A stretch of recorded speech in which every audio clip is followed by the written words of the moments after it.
అదేవిధంగా స్థానిక సంస్థల్లో రిజర్వేషన్ పెంచాలని, అదేవిధంగా ఈడబ్ల్యూఎస్ రిజర్వేషన్ రద్దు చేయాలనే ఉద్దేశంతో మనం కొన్ని సంఘాలతోటి కలిసి మేమంతా కూడా బీసీ చైతన్య సభ్యులు అయినప్పుడు కూడా కొన్ని సంఘాలతో కలిసి ఫిబ్రవరి 2వ తారీఖున మనం గుంటూరులో కొన్ని సంఘాలతో కలిసి స్వతంత్ర బీసీ ఫెడరేషన్ అని ఒక దాన్ని కూడా మనం ఏర్పాటు చేయడం జరిగింది.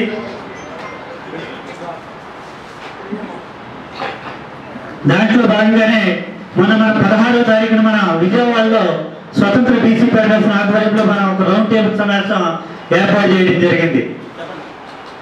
దాంట్లో భాగంగా అంటే ఈడబ్ల్యూఎస్ రిజర్వేషన్ రద్దు చేయాలి, అదేవిధంగా స్థానిక సంస్థల్లో మన కట్టా వేణుగోపాల్ గారిని కూడా రావాల్సిందిగా కోరుతున్నాం. ఇట్లాంటి సార్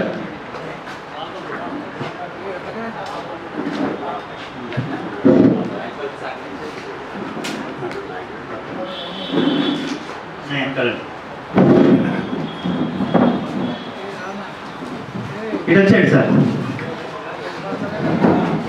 కిరణ్ ఒక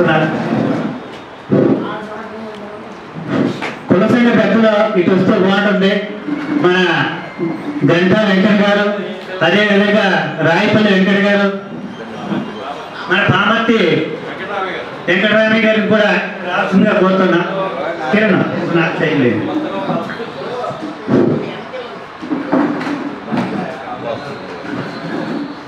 రవి గారు ప్లీజ్ రండి.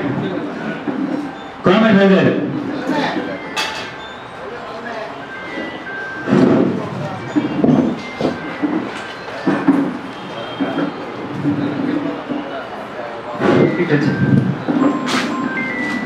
సోదరులందరూ కూడా ఇక మనం సబ్జెక్ట్లోకి వెళ్ళిపోతాం.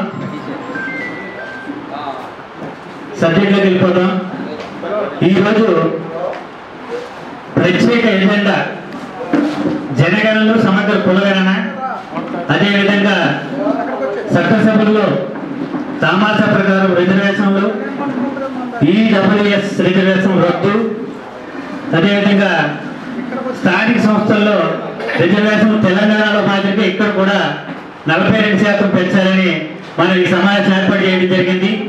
ఈ సమావేశానికి ఇచ్చేసినటువంటి పెద్దలందరూ కూడా ముఖ్యంగా ఒక విషయాన్ని గమనించాలి. ఇదేంటంటే ఈ మీటింగ్కి అన్ని కుల సంఘాల నాయకులు, అదేవిధంగా బీసీ సంఘాల్లో పనిచేస్తున్నటువంటి నాయకులు, ఇతర నాయకులు కూడా ఇక్కడికి హాజరవడం జరిగింది. దయచేసి ఎవరు కూడా పరిచయం కూడా మన బీసీ సంఘం తరపునే మనం చేసుకోవాలి. మన సమస్యల మీద మనం మాట్లాడతాం తప్ప ఏ పార్టీ గురించి కానీ ఏ సంఘం గురించి కానీ వ్యక్తిగతంగా కానీ ఇక్కడ మాట్లాడకూడదు. దయచేసి కూడా ఇదంతా కూడా పరిగణనలు తీసుకోవాలి. ఎందుకంటే ఇక్కడ